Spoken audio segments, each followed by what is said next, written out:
শুভ সময়ে প্রিয় শ্রোতামণ্ডলী, আপনারা শুনছেন মহিউদ্দিন মোহাম্মদ রচিত ভোর হলো দোর খোলো খুকুমনি ওঠরে ফোন আলাপ ৬ষ্ঠ পর্ব।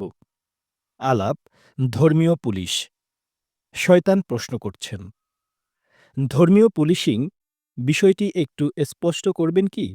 এর ভিত্তিই বা কি? জিব্রাইল উত্তর দিচ্ছেন, ধর্মীয় পুলিশিংয়ের ভিত্তি হল ধর্মীয় মোরালিটি। মানুষের সুখ ও স্বাধীনতা এখানে মুখ্য নয়। হ্যাঁ, হঠাৎ হঠাৎ ধর্মীয় মোরালিটিতে সুখ ও স্বাধীনতার সন্ধান পাওয়া যেতে পারে, তবে তা দুর্ঘটনা ও কাকতালীয় মাত্র। ধর্মীয় মোরালিটির কোনো অবজেক্টিভ কনস্ট্রাকশন নেই, অর্থাৎ এ মোরালিটির যে নির্মাণ ও বিবর্তন তা সাবজেক্টিভ। ধর্মগুরুরা তাদের খেয়াল খুশি মতো ধর্মীয় মোরালিটি নির্মাণ করতে পারেন। একই ধর্ম দুটি ভিন্ন সমাজে ভিন্ন ভিন্ন ধর্মীয় মোরালিটির জন্ম দিতে পারে, যদি ওই দুই সমাজের ধর্মগুরুরা দুই ঘরানার হন। কেউ কেউ বলতে পারেন ধর্মীয় মোরালিটি অবজেক্টিভ, অর্থাৎ তা সার্বজনীন, কারণ ধর্মীয় মোরালিটির উৎস হল ধর্মগ্রন্থ, যা অপরিবর্তনশীল। আমি এর সাথে একমত নই। পৃথিবীতে সব ধর্মের ধর্মগ্রন্থ নেই, সব মানুষও ধর্ম পালন করে না। মাত্র কয়েকটি ধর্মের ধর্মগ্রন্থ আছে এবং এগুলো মোটেও অপরিবর্তনশীল নয়। খলিফা ওসমানের আগে কোরআনের একাধিক সংস্করণ চালু ছিল, যেগুলোর একটির সাথে আরেকটির হুবহু মিল ছিল না, এবং কোরআনের সূরাগুলো এরকম সূচিপত্র অনুযায়ী সাজানো ছিল না। বর্তমানে যে কোরআন শরীফ আছে তা খলিফা ওসমানের বাছাই করা একটি স্ট্যান্ডার্ড বই আকারের সংস্করণ মাত্র। বাইবেলেও নানা সময়ে নানা কিতাবের সংযোজন বিয়োজন ঘটেছে। এ বাছাইকরণ ও শুদ্ধিকরণ প্রক্রিয়া যে ভবিষ্যতে আবার কেউ শুরু করবে না, তা নিশ্চিত করে বলা যায় না। তবে এটি মূল বিষয় নয়। মূল বিষয় হল ধর্মগ্রন্থগুলোর ইন্টারপ্রিটেশন বা অর্থ অনুধাবন। একটি ধর্মগ্রন্থকে ক অঞ্চলের লোকজন যেভাবে ইন্টারপ্রেট করে, খ অঞ্চলের লোকজন সেভাবে ইন্টারপ্রিট করে না। কুরআনের একই আয়াতের অর্থ এক মাওলানার কাছে একরকম, আরেক মাওলানার কাছে অন্যরকম। রাসূল নূরের তৈরি নাকি মাটির তৈরি, এ নিয়ে বাংলাদেশে একটি মারামারি জীবিত আছে। এ মারামারির মূল কারণ কোরআনের কয়েকটি শব্দের ভিন্ন ভিন্ন ইন্টারপ্রিটেশন। এক পক্ষের কাছে যা সুবিধাজনক পাঠ, অপর পক্ষের কাছে তা অসুবিধাজনক পাঠ। একই চিত্র দেখতে পাই নারীদের হিজাব বা পর্দার ক্ষেত্রে। পর্দার যে বর্ণনা কোরআনে এসেছে তার সাথে মাওলানাদের প্রচার করা বর্ণনা মেলে না। এক মাওলানার কাছে যা পর্দা, আরেক মাওলানার কাছে তা পর্দা নয়। পুরুষদের পর্দার বিষয়টিও মাওলানারা কৌশলে এড়িয়ে যান। ফলে দেখা যাচ্ছে ধর্মীয় মোরালিটির উৎস হিসেবে ধর্মগ্রন্থগুলোকে বিবেচনা করা হলেও সে মোরালিটির অবজেক্টিভিটি বা সার্বজনীনতা নিশ্চিত করা সম্ভব নয়। এ মোরালিটি যেহেতু মানুষের সুবিধা অসুবিধার চেয়ে ধর্মীয় প্রথাকে অধিক প্রাধান্য দিয়ে থাকে, তাই এ মোরালিটির উপর ভিত্তি করে সমাজে কোনো পুলিশিং চালানো হলে তার গতিপথ বা এস্ট্রাজেক্টরি স্বৈরাচারী হতে বাধ্য। খ্রিস্টান ধর্মের প্রতাপের সময় বিশ্ব এ মোরালিটির স্বেচ্ছাচার প্রত্যক্ষ করেছে। এজন্য আমি বলি, ধর্মীয় মোরালিটিকে আদর্শ করে কোনো রাষ্ট্র নির্মাণ করলে তা মানুষের সুখ ও স্বাধীনতাকে সম্রাট কনস্টান্টিনের সময় নিয়ে যাবে। সৌদি আরব ধীরে ধীরে রাষ্ট্র পরিচালনায় ধর্মীয় মোরালিটিকে বিদায় জানাচ্ছে, কারণ আধুনিক রাষ্ট্রগুলোর পরিচালন ব্যবস্থা এত জটিল যে কোনো অপরিবর্তনশীল ধর্মীয় মোরালিটিকে ভিত্তি করে নাগরিকদের শাসন করা সম্ভব নয়। ১,৫০০ বছর আগে মানুষ যে সমাজে বাস করত, সে সমাজ এখন আর নেই। মানুষ নতুন নতুন স্বাধীনতা ও অভিজ্ঞতার স্বাদ পাচ্ছে। রাষ্ট্র যদি মানুষের এ স্বাধীনতা ও অভিজ্ঞতাকে ধর্মীয় প্রথা দ্বারা কেড়ে নিতে চায়, তাহলে নাগরিকরা সহজভাবেই বিদ্রোহী হয়ে উঠবে। আরেকটি বিষয় হল, ধর্ম পালন ও ধর্মীয় প্রথা পালন এ দুটি এক জিনিস নয়। অনেকেই ধর্মীয় প্রথা পালনকে ধর্ম পালন হিসেবে জ্ঞান করেন, যা আমার কাছে ভুল মনে হয়। ধর্ম ও ধর্মীয় প্রথা এ দুটি দুই মেরুর জিনিস। প্রথা নির্মিত হয় কোনো ধর্ম, সংস্কৃতি ও মতবাদের অনুসারীদের দ্বারা, আর ধর্ম নির্মিত হয় ধর্মপ্রচারকদের দ্বারা। প্রচারকরা তাদের বক্তব্য অনুসারীদের ভেতর সঞ্চারিত করেন এবং এ বক্তব্যকে অনুসারীরা ধীরে ধীরে সমাজে ব্যবহারিক কাজকর্মের মাধ্যমে ছড়াতে থাকেন। এ কাজকর্মগুলোই একসময় পরিণত হয় প্রথায়। কেউ কোনো ধর্মীয় প্রথা পালন করছে না বা করলেও কম কম করছেন, এর মানে এই নয় যে তিনি ধর্ম পালন করছেন না। প্রথা নিয়ে বাড়াবাড়ি না করেও ধর্ম পালন করা সম্ভব।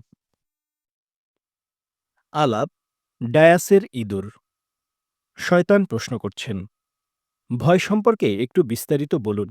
ভয় কিভাবে মানুষ ও সমাজকে নষ্ট করে? জিব্রাইল উত্তর দিচ্ছেন, কোনো এলাকায় ভয় বিরাজ করলে সে এলাকায় ভয়ের প্রতিক্রিয়াও বিরাজ করে। ভয়ের প্রতি কোনো প্রাণী যে প্রতিক্রিয়া দেখায় সেটি তার সার্ভাইভাল মেকানিজমের অংশ। টিকে থাকার জন্য সে তখন নানা কৌশল ও চাতুরির আশ্রয় নেয়। যদি ইভলিউশনারি সাইকোলজি বা এপিজেনেটিক্সের চোখ দিয়ে ব্যাপারটি দেখি, তাহলে বলতে হবে কোনো সমাজে দীর্ঘদিন ভয়ের পরিবেশ বিরাজমান থাকলে ওই সমাজের বাসিন্দাদের আচরণ ভালো থেকে মন্দের দিকে বিবর্তিত হতে পারে। ভয় তখন বংশ পরম্পরায় এক প্রজন্ম থেকে আরেক প্রজন্মে স্থানান্তরিত হতে পারে। ভীতু বাবা মার ঘরে জন্ম নিতে পারে ভীতু সন্তান। ভয়ের পরিবেশে টিকে থাকতে মানুষ যে যে কৌশল অবলম্বন করে, সে কৌশল বাবা মারা তাদের সন্তানদের ভেতর বংশগতির মাধ্যমে রেখে যেতে পারেন, যেন সন্তানগুলো ওই পরিবেশে টিকে থাকতে সক্ষম হয়। ভয় যে জেনেটিকলি এক প্রজন্ম থেকে আরেক প্রজন্মে স্থানান্তরিত হয়, এ বিষয়টি আমি অধ্যাপক ব্রায়ান ডায়াসের এক গবেষণাপত্রে লক্ষ্য করেছিলাম। ডায়াসের পরীক্ষাটি ছিল এরকম: কিছু ইঁদুরকে তিনি এসিটোফেনন নামক একটি রাসায়নিক পদার্থ শুঁকতে দেন। এসিটোফেনন থেকে যে মিষ্টি ঘ্রাণ বের হয় তা মূলত আলমন্ড বা কাঠবাদামের ঘ্রাণ। এ ঘ্রাণ শুঁকে কারো ভয় পাওয়ার কথা নয়। ইঁদুরগুলো ভয় পাচ্ছিল না। কিন্তু ডায়াস করলেন কি? প্রতিটি ইঁদুরকে এসিটোফেননের ঘ্রাণ শুকানোর পর হালকা মাত্রায় ইলেকট্রিক শক দিতে থাকলেন। একসময় দেখা গেল এসিটোফেননের ঘ্রাণ শুকা মাত্রই ইঁদুরের মনে ইলেকট্রিক শক খাওয়ার ভয় জন্ম নিতে লাগল। কোনো ইঁদুর এসিটোফেননের কাছাকাছি গেলেই সে আতঙ্কিত হয়ে উঠত। এই বুঝি ইলেকট্রিক শক দেওয়া হবে। ধরা যাক এই ইঁদুরগুলো ছিল ডায়াসের ইলেকট্রিক শক খাওয়া প্রথম প্রজন্মের ইঁদুর। বিস্ময়কর ব্যাপার হলো, কিছুদিন পর এ ইঁদুরের ঘরে যখন নতুন প্রজন্মের বাচ্চা জন্ম নিল, তখন সেই বাচ্চা ইঁদুরগুলো এসিটোফেননের ঘ্রাণ শোকা মাত্রই অজানা ভয় ও আতঙ্কে শিউরে উঠল। এই দ্বিতীয় প্রজন্মের ইঁদুরদেরকে কিন্তু কখনো ইলেকট্রিক শক দেওয়া হয়নি। অর্থাৎ প্রথম প্রজন্ম থেকে এসিটোফেননের ঘ্রাণ শুকে বিপদ টের পাওয়ার সচেতনতা বা ভয় জেনেটিক্যালি দ্বিতীয় প্রজন্মে স্থানান্তরিত হয়েছে। আরও বিস্ময়কর ব্যাপার, এই দ্বিতীয় প্রজন্মের ঘরে যে ইঁদুরগুলো তৃতীয় প্রজন্ম হিসেবে জন্ম নিল এবং তৃতীয় প্রজন্মের ঘরে যে ইঁদুরগুলো চতুর্থ প্রজন্ম হিসেবে পৃথিবীতে এলো, সেগুলোর ভেতরেও এ ভয় রয়ে গেল। ফলে দেখা যাচ্ছে, আমি ও আমার প্রজন্মের মানুষ যদি ভয়ের পরিবেশে বড় হই এবং এ ভয় শনাক্ত করার উপায় যদি আমাদের স্মৃতিতে গেঁথে যায়, তাহলে ভয়টি বংশ পরম্পরায় আমাদের সন্তানদের মাঝেও সংক্রমিত হতে পারে। হলোকাস্ট সার্ভাইভারদের ক্ষেত্রে এমনটি দেখা গেছে। ইসরায়েলি মনোবিজ্ঞানী নাতান কেলারম্যান দেখিয়েছেন, হিটলারের হাত থেকে যে ইহুদিরা রক্ষা পেয়েছিল, তাদের সন্তান ও নাতিনাতনিদের মাঝে ভয়ভীতির জেনেটিক ট্রান্সমিশন ঘটেছে। এ সন্তান ও নাতিনাতনিদের শরীরে স্ট্রেস হরমোনের যে লেভেল পরিলক্ষিত হয়, তা ভয়শূন্য স্বাভাবিক মানুষের স্ট্রেস হরমোন লেভেল থেকে ভিন্ন। কেলারম্যানের ধারণা, দ্বিতীয় বিশ্বযুদ্ধে ইহুদিরা যে ট্রমা, দুশ্চিন্তা ও দুর্যোগের ভেতর দিয়ে গেছে, তা জেনেটিক মেমোরি বা জন্মগত স্মৃতি আকারে তাদের সন্তানদের ভেতর প্রবেশ করেছে। ডায়াস ও কেলারম্যানের গবেষণাটি আমার কাছে এ কারণে গুরুত্বপূর্ণ মনে হয়েছে যে এটি কর্তৃত্ববাদী, স্বৈরাচারী ও বক ধার্মিক সমাজে জন্ম নেয়া শিশুদের মানসিক অবস্থা নিরূপণে সাহায্য করতে পারে। কোনো সমাজে যদি আইনের অপপ্রয়োগ ও ধর্মীয় প্রথার বাড়াবাড়ি বেড়ে যায় এবং বিচার বিভাগ যদি স্বাধীনভাবে মানুষের মৌলিক অধিকারের সুরক্ষা দিতে না পারে, তাহলে যে ভয়ের পরিবেশ তৈরি হবে, সে পরিবেশে জন্ম নেয়া প্রতিটি শিশুর জিনে বাবা-মা থেকে প্রাপ্ত ভয়, ট্রমা ও দুশ্চিন্তা লুকিয়ে থাকতে পারে। একটি দেশ ও জাতিকে পঙ্গু করার জন্য ভয়ের চেয়ে কার্যকর অস্ত্র কী হতে পারে আমার জানা নেই। এ প্রসঙ্গে সুদানের একটি আইনের কথা উল্লেখ করা যায়। আইনটির নাম ডিজিটাল অনার প্রোটেকশন অ্যাক্ট 2015। এ আইনের আওতায় যে কোনো সুদানি নাগরিককে স্রেফ মতামত প্রকাশের অজুহাতে পুলিশ গ্রেপ্তার করতে পারে। কথা বলা, লেখা ও ছবি আঁকার মাধ্যমে সম্মানহানি করাকে, অর্থাৎ টর্ট অফ ডিফেমেশনকে এ আইন দ্বারা ফৌজদারি অপরাধ ঘোষণা করা হয়েছে, যা নজিরবিহীন। আধুনিক কোনো রাষ্ট্রের সংবিধানের সাথে এ আইন কম্প্যাটিবল বা সামঞ্জস্যপূর্ণ নয়। আইনটি দ্বারা মানুষের স্বাভাবিক কাজকর্মকে অপরাধ হিসেবে সংজ্ঞায়িত করা হয়েছে। মানুষ সমাজে বাস করলে একে অপরের সাথে কথা বলবে, রাগারাগি করবে, গালাগালি করবে। কিন্তু এটিকে ফৌজদারি অপরাধ ঘোষণা করে মানুষকে জেলে ঢোকাতে হবে, এমন চিন্তা ওই রাষ্ট্রের পরিচালকদের বর্বরতার চিহ্ন মাত্র। মানুষ কি আঁকবে, কি আঁকবে না, কি গাইবে, কি গাইবে না, কি লিখবে, কি লিখবে না, এসব দেখা রাষ্ট্রের কাজ নয়। মানুষের প্রয়োজনে রাষ্ট্র, রাষ্ট্রের প্রয়োজনে মানুষ নয়। এ কথা রাষ্ট্রচালকদের ভুলে গেলে চলবে না। মানুষের কথা ও চিন্তা নিয়ন্ত্রণে রাষ্ট্র কোনোভাবেই ফৌজদারি আইন প্রণয়ন করতে পারে না। এমনটি করলে যে ভয়ের পরিবেশ তৈরি হবে, তা থেকে বাঁচতে মানুষ স্বেচ্ছায় অসৎ হয়ে উঠবে। যে ব্যক্তি কখনো মিথ্যা কথা বলেনি, সে বাধ্য হয়ে মিথ্যা কথা বলবে। যে লোক কখনো অপরাধে জড়ায়নি, সে বাধ্য হয়ে অপরাধে জড়াবে।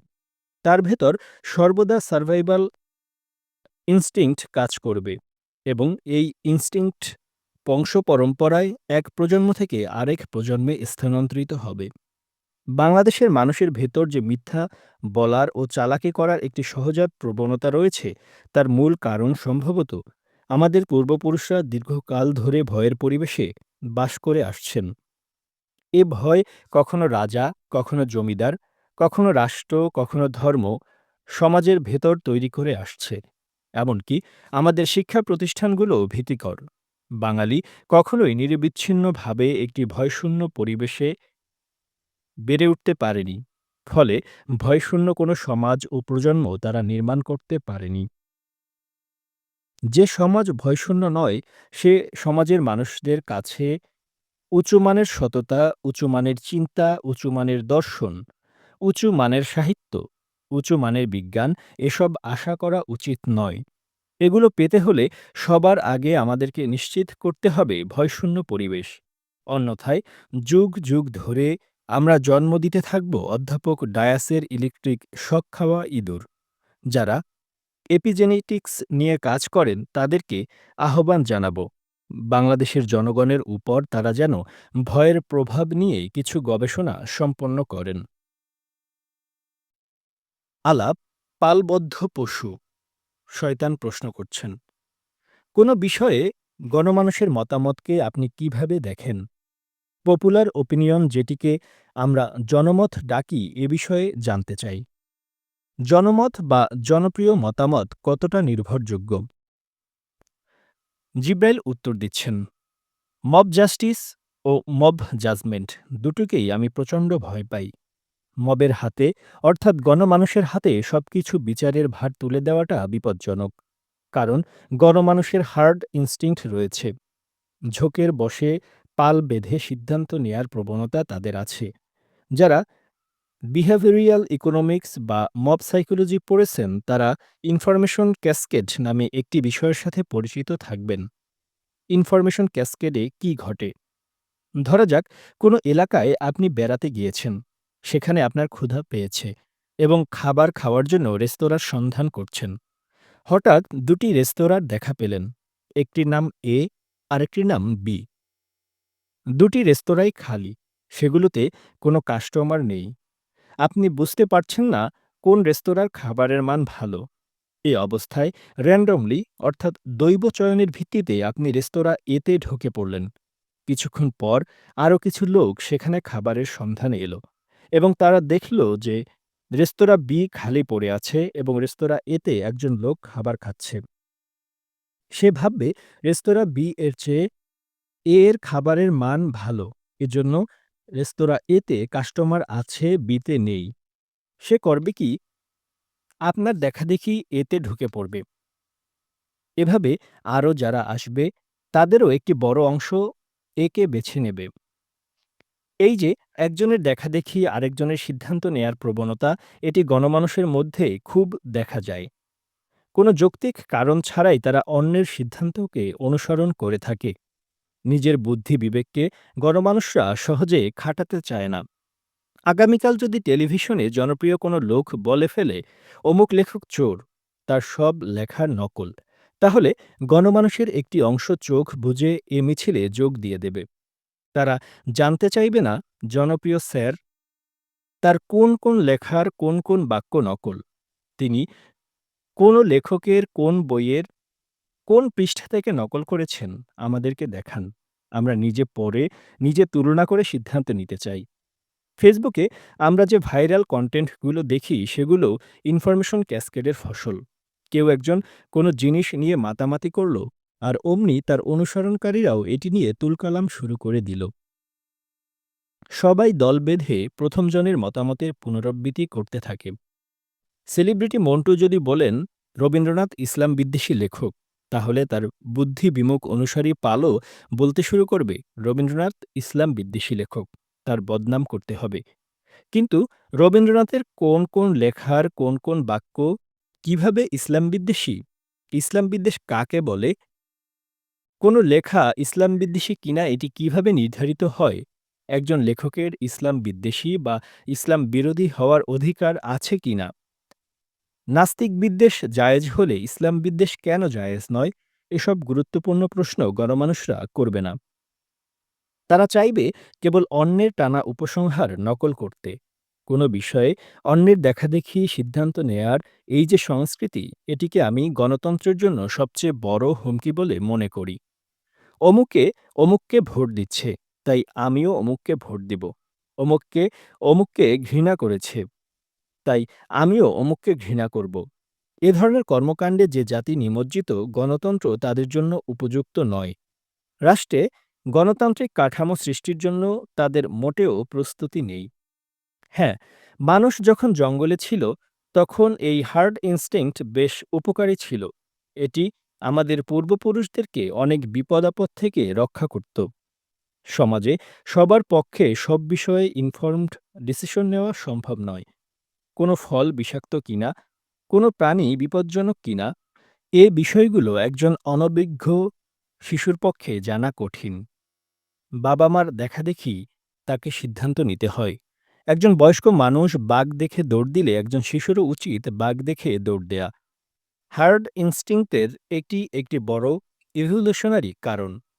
আমাদের মন বা বুদ্ধি এভাবেই বিবর্তিত হয়েছে। যে মানুষ বাঘ দেখে পালিয়ে যায় না, তার পক্ষে প্রকৃতিতে টিকে থাকা কঠিন। তবে আদিম মানুষদের হার্ড ইনস্টিংক্ট আধুনিক মানুষদের মতো অযৌক্তিক ও ভিত্তিহীন ছিল না। বাই ইন্ডাকশন অর্থাৎ পর্যবেক্ষণ ও অভিজ্ঞতার সমন্বয়ে তারা বুঝতে পারত কোন কোন বিষয়ে অন্যের সিদ্ধান্ত নকল করতে হবে। বিপদের সাথে লড়াই করে করে তারা বুঝত এই ব্যাপারে বিজ্ঞজনের মতামত অগ্রাহ্য করা বিপজ্জনক। আধুনিক সমাজে এমনটি ঘটছে না, কারণ এ সমাজ জঙ্গলের সমাজ থেকে একেবারেই আলাদা। মানুষের হার্ড ইনস্টিংক্ট এখন বেশি পরিলক্ষিত হচ্ছে রাজনীতি, অর্থনীতি, ধর্ম ও সোশ্যাল মিডিয়াতে। প্রতিবাদীদের দিকে তাকান, সেখানে কি হচ্ছে? অধিকাংশ ক্ষেত্রেই মানুষ পালবদ্ধভাবে প্রতিবাদ করছে, অন্ধ ভাল্লুকের মতো আচরণ করছে।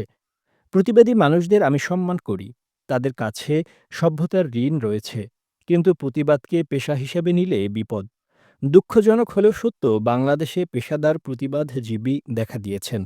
নানা বিষয় বুঝে না বুঝে তারা প্রতিবাদ করেন, যেন প্রতিবাদ করার জন্যই তারা জন্মেছেন। প্রতিবাদের বিষয় নির্বাচনেও তারা অসৎ। কর্মের চেয়ে কর্তা তাদের কাছে অধিক মুখ্য। সবাই প্রতিবাদ করছে, তাই আমাকেও করতে হবে, এমন প্রবণতা সমাজের জন্য আত্মঘাতী। আমি চাই মানুষ নিজ বুদ্ধি খাটিয়ে প্রতিবাদ করুক। অন্যের দেখাদেখি বা অন্যকে অনুসরণ করে যে প্রতিবাদ হয় তা সবসময় ভালো ফল বয়ে আনে না।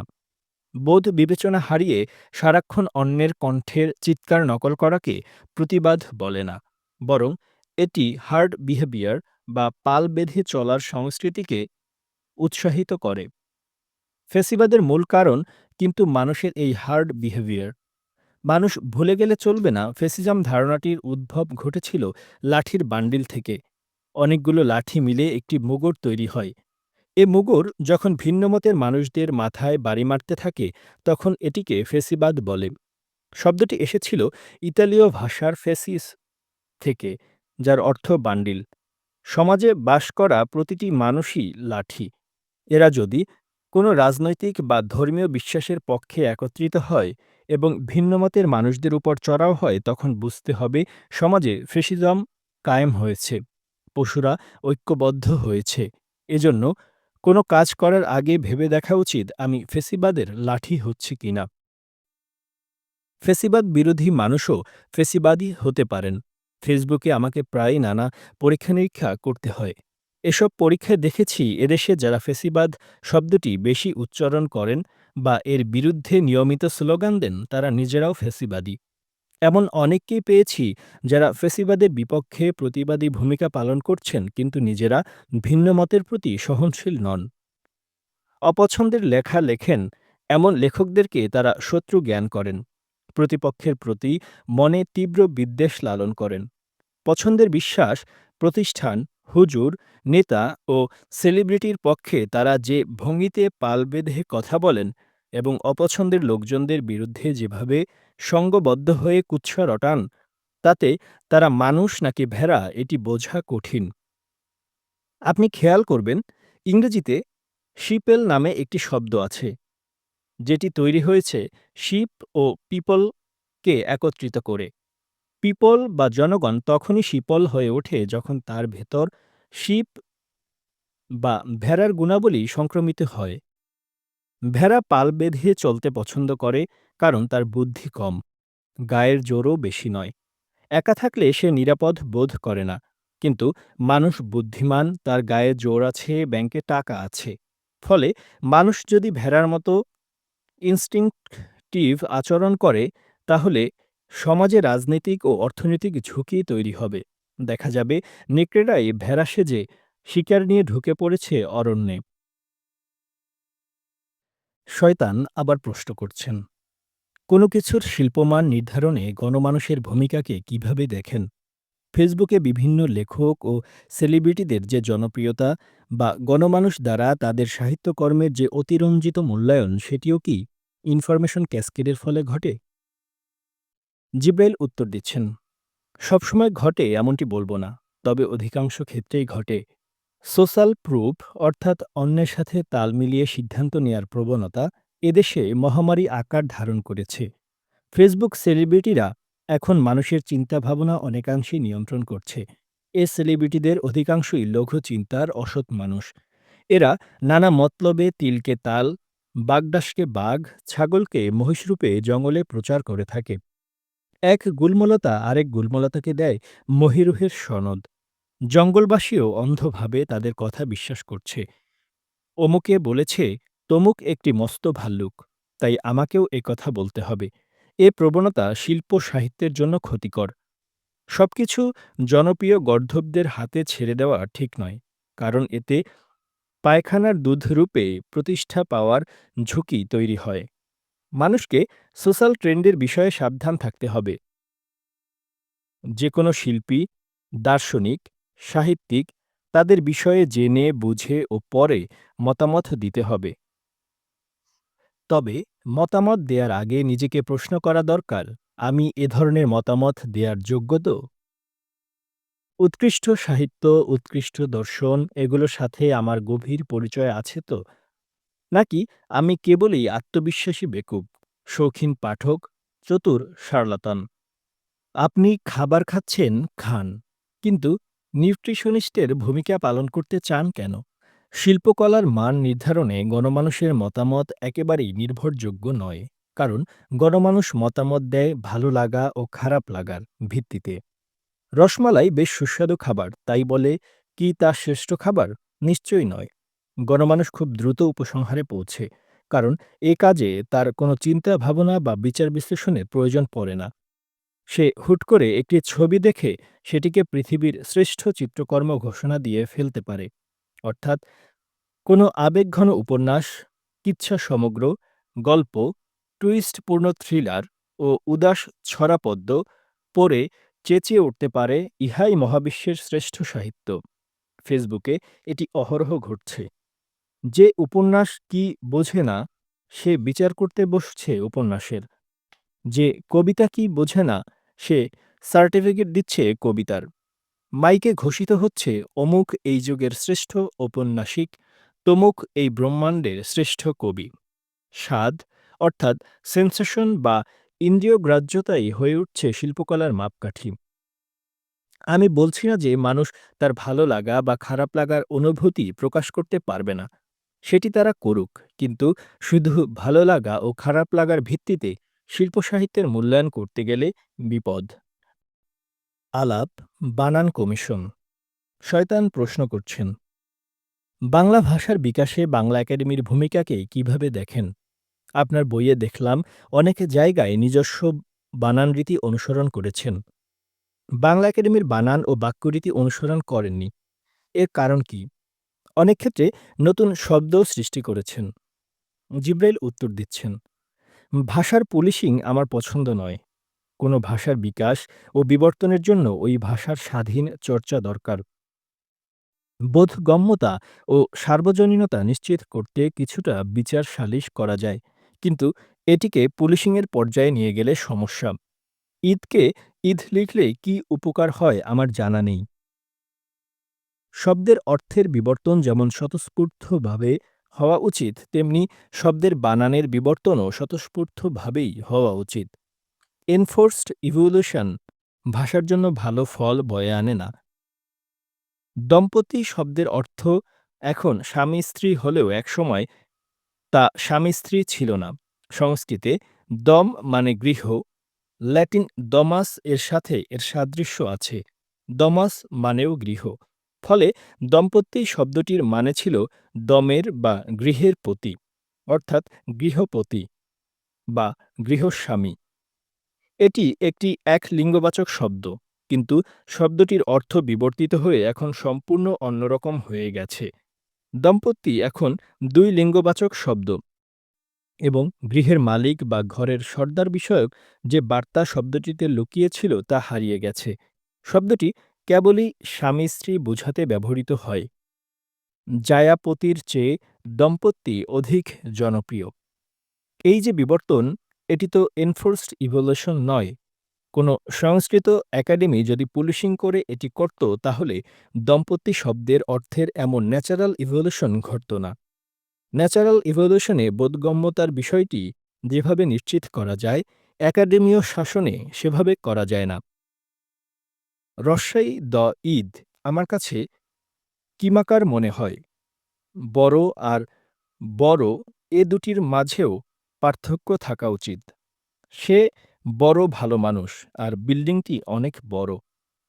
এই দুই বাক্যের বড় এক জিনিস নয়, কিন্তু বানান পুলিশরা দুটিকেই বড় লিখতে চায়, যা আমার কাছে আপত্তিকর। হিসেবে শব্দটির ক্ষেত্রেও এ গণ্ডগোল নজরে পড়ে। স্পেলিং পুলিশরা সব স্থানে হিসেবে লিখতে চায়। মানুষ হিসেবে সে ভালো, আর সে হিসেবে প্রাণীটি বিপজ্জনক। এই দুই বাক্যের হিসেবে শব্দটি কি এক অর্থ প্রকাশ করে? এক নয়। এজন্য শব্দটি ক্যালকুলেশন অর্থে ব্যবহৃত হলে আমি দন্তস্ব ব্যবহার করি এবং অন্য সকল ক্ষেত্রে ব্যবহার করি তালব্যস্য। যদিও প্রকাশককে বলেছিলাম বইগুলোতে পরিচিত বানান পরিচিত আকারে রাখতে, কিন্তু প্রুফরিডার কিছু ক্ষেত্রে বাংলা একাডেমির বানান ব্যবহার করে ফেলেছেন। এগুলো সংশোধন করতে গিয়ে বিস্তর সময় নষ্ট হয়েছে, এবং প্রথম বইটি প্রকাশে বিলম্ব হয়েছে।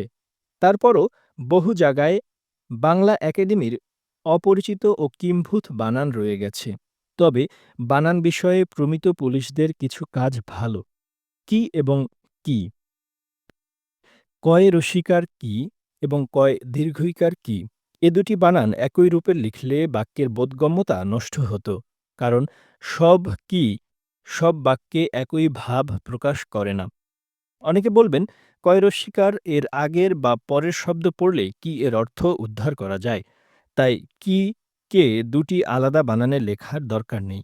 এ দৃষ্টিভঙ্গি আমার কাছে ভাষাবান্ধব মনে হয় না। কেন আপনি অর্থ উদ্ধার করতে সময় নষ্ট করবেন? এর চেয়ে দুটি ভাবকে আলাদা বানান দিয়ে ডিস্টিংগুইশড করে দেয়াই ভালো। শয়তান আবার প্রশ্ন করছেন, তাহলে কোনো শব্দের বানান বা অর্থ কি প্রক্রিয়ায় নির্ধারিত হওয়া উচিত বলে মনে করেন? নাকি কোনো প্রক্রিয়াই থাকা উচিত নয়?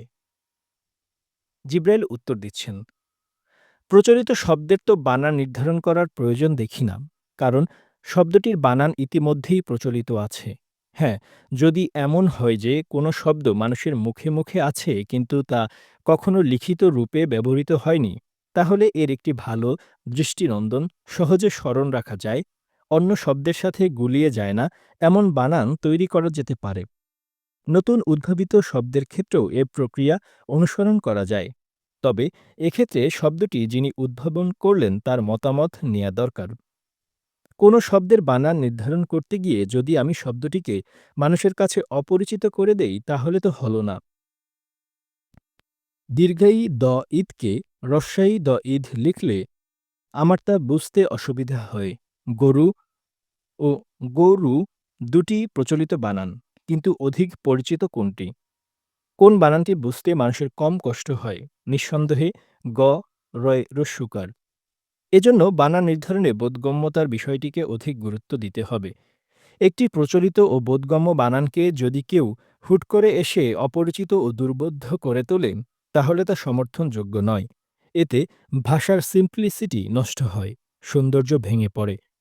শব্দের সাথে মানুষের আবেগও জড়িত থাকে। দীর্ঘায়ী দ ঈদ পড়ার আবেগ আর রস্যায়ী দ ঈদ পড়ার আবেগ এক নয়। হ্যাঁ, এখানে অভ্যাসের কিছু ব্যাপার আছে। কিন্তু দীর্ঘদিন ধরে দীর্ঘায়ী দ ঈদে অভ্যস্ত মানুষকে হঠাৎ রস্যায়ী দ ঈদে অভ্যস্ত করানোর কারণ কি?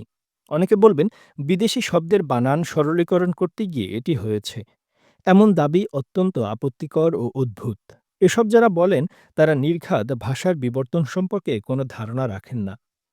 আমি গ্রামে বহু নিরক্ষর মানুষের সাথে আলাপ করে দেখেছি, দীর্ঘায়ী দ ঈদ যে একটি বিদেশি শব্দ, এ ব্যাপারটি তারা জানেই না। তার মানে কি দাঁড়ালো? বাংলা ভাষার যারা ব্যবহারকারী, তাদের একটি বড় অংশ ঈদকে দেশি শব্দ হিসেবে মেনে নিয়েছে। তাদের কাছে ঈদ দেশি, রস্যায়ী দ ঈদ বিদেশি। ঈদ তারা বুঝতে পারে না। ভাষা শুধু শিক্ষিত ডিগ্রিওয়ালা মানুষের সম্পত্তি নয়, এটি মাথায় রাখতে হবে। পৃথিবীর অধিকাংশ ভাষাই নিরক্ষর মানুষদের সৃষ্টি। এটি ভুলে গেলে চলবে না। শিক্ষিতরা ভাষার উন্নয়ন বা অবনমন করেছে মাত্র, কিন্তু তারা কোনো নতুন ভাষা সৃষ্টি করতে পারেনি। বরং আমি উদাহরণ দিতে পারব যেখানে শিক্ষিত মানুষদের তাণ্ডবে পৃথিবী থেকে বহু ভাষা বিলুপ্ত হয়ে গেছে। আলাপ, বিনয়ী বাঘ। শয়তান প্রশ্ন করছেন, সর্বশেষ প্রশ্ন, বিজ্ঞানীরা বিনয়ী হয়, এরকম একটি কথা এদেশে খুব জনপ্রিয়। এ বিষয়ে আপনার অভিমত জানতে চাই। জিব্রাইল উত্তর দিচ্ছেন, না, বিজ্ঞানীরা বিনয়ী হয় এ কথার সাথে আমি একমত নই। জ্ঞানের সাথে বিনয়ের কোনো সম্পর্ক নাই। বিনয়ী মাত্রই জ্ঞানী নয়, বরং বিনয় হল অজ্ঞানতা ঢাকার একটি প্রাচীন কৌশল। এটি এক প্রকার অভিনয়, যা দিয়ে নিজের সম্পর্কে অন্যের কাছে সত্য গোপন করা যায়। নিজেকে ইচ্ছে করে ছোট করে দেখা, নিজের সক্ষমতা ও মূল্য সম্পর্কে সারাক্ষণ অস্বস্তিতে ভোগা, সর্বদা এক ধরনের সেলফ ডিনাউন্সমেন্টের মধ্য দিয়ে যাওয়া, এটি বিনয়। বিনয়ের ইংরেজিটা দেখুন, হিউমিলিটি। খুব চমৎকার শব্দ। হিউমিলিটির মূল উৎস কিন্তু হিউমাস, যার অর্থ মাটি। নিজেকে মাটির মতো পদদলিত ভাবাটাই বিনয়। বাঙালি আদিকাল থেকেই পদদলিত জীবনযাপন করে আসছে। রাজা বাদশাহ ও মন্ত্রী-ফন্ত্রীর পায়ের চাপে তার মানসিকতা চিরে চ্যাপ্টা হয়ে গেছে। এমন কোনো শাসক বাঙালি পায়নি যার সামনে গিয়ে সে বুক টান করে দাঁড়াতে পেরেছে। মন্ত্রী দেখলেই মুখ কাঁচুমাচু করে সে মাটিতে মিশে যায়। তার কবিতা ও গান ভরে আছে চরণধূলি নামক একটি শব্দে। পদধূলি তার খুব পছন্দ। মাননীয় শব্দটি এখানে এত বেশি ব্যবহৃত হয় যে মনে হয় কোনো অদৃশ্য রাখাল বুঝি তাড়িয়ে বেড়াচ্ছে ১৬ কোটি ভেড়া। কান পাতলেই শোনা যায় স্যার, স্যার, স্যার। সে হিসেবে আমি বিনয়ী নই, কারণ আমি অভিনেতা নই। কাউকে যাচাই বাছাই না করে সম্মান করি না। আমার মনে পড়ে না সর্বশেষ কবে কাকে মাননীয় ডেকেছি। কারো সাথে ভালো ব্যবহার করা, হাসিমুখে কথা বলা এগুলো বিনয়ের অংশ নয়। এগুলো সাধারণ সৌজন্যতা, সাধারণ ভদ্রতা। কিন্তু আমরা এতই অভদ্র, এতই শিষ্টাচার বিবর্জিত যে সাধারণ ভদ্র আচরণকেও এখানে বিনয় বলে ভুল হয়। যাকে চিনি না, জানি না, যার কাছে কোনোদিন ভালো-মন্দ আচরণই করিনি, সেও বলছে, "আপনি তো বিনয়ী নন।" বিনয়ের জন্ম স্লেভ মোরালিটি থেকে। আমি কি স্লেভ? কারো সাথে কি আমার দাস-প্রভু সম্পর্ক আছে? কারো সাথে কি আমি খারাপ ব্যবহার করেছি? চড়-থাপ্পড় মেরেছি? গালাগালি করেছি? মামলা ঠুকেছি? বাড়িতে বেড়াতে এলে কাউকে না খাইয়ে ছেড়েছি? তারপরও রিকশাওয়ালাকে কিল ঘুষে মারা লোকজন এসে বলছে, "আপনি তো বিনয়ী নন।" কারণ আমি তাদের পীর বা প্রভুর ভাবমূর্তি ক্ষুণ্ণ করেছি। দাসের সামনে যেমন প্রভুর সমালোচনা করা যায় না, মুরিদের সামনেও তেমনি পীরকে ২ কথা বলা যায় না। বলতেই শুনতে হয় জ্ঞানীরা বিনয়ী হয়। নির্বোধ বিনয়ীর চেয়ে চক্ষুষ্মান অহংকারী যে উত্তম এ খবর বাঙালি রাখে না। মানুষের অহং থাকতে হয়। যে একেবারেই অহংশূন্য সে শরীর বয়ে বেড়ায় মানুষের, কিন্তু আত্মা বয়ে বেড়ায় ইতরের। মন্ত্রীদের সামনে যে আমাদের সাংবাদিকরা সারাক্ষণ আল্লাহ আল্লাহ করেন, ঘাই-ঘুই প্রশ্ন করেন, এর মূল কারণ তাদের অহং নেই। অহংহীন মানুষ ইঁদুরের সমান। শয়তান আবার প্রশ্ন করছেন, "তাহলে কি আপনি মানুষকে অহংকারী হতে বলছেন?" জিব্রাইল উত্তর দিচ্ছেন, "না, তা বলছি না। অহং ও অহংকার এক জিনিস নয়। ফাঁপা অহংকার একটি বদগুণ। অহং হল স্বাভাবিক আত্মমর্যাদা, যেটি মানুষকে সৎ থাকতে সাহায্য করে, ক্ষমতা ও লোভের পায়ে লুটিয়ে পড়তে নিষেধ করে। সারাক্ষণ কারো প্রশংসা করা বিনয়ের লক্ষণ নয়। এটি সুবিধাবাদ ও চাটুকারিতার লক্ষণ। অহংকার এক প্রকার ভান, যা দিয়ে একজন তিলের সমান ব্যক্তি তালের আকার ধারণ করেন। কেউ আত্মবিশ্বাসী একা একা চলেন, কারো ধার ধারেন না, চুপচাপ থাকেন, কারো সাথে কথা বলেন না। এর মানে এই নয় যে তিনি অহংকারী। আবার কেউ বিশেষ কোন দেবতার নামে ভক্তিতে গদগদ করছেন, সারাক্ষণ মানুষের মন জুগিয়ে চলছেন। মুখ কাঁচুমাচু করে "আমি বিনয়ী, আমি বিনয়ী" বলে চিৎকার করছেন। তার অর্থ এই নয় যে লোকটি বিনয়ী। বিনয় হল স্বাভাবিক ভদ্রতা, সাধারণ শিষ্টাচার। বাংলা ভাষায় বিনয়ের অর্থ পাল্টে গেছে। মতলববাজদেরকে এখন বলা হচ্ছে বিনয়ী।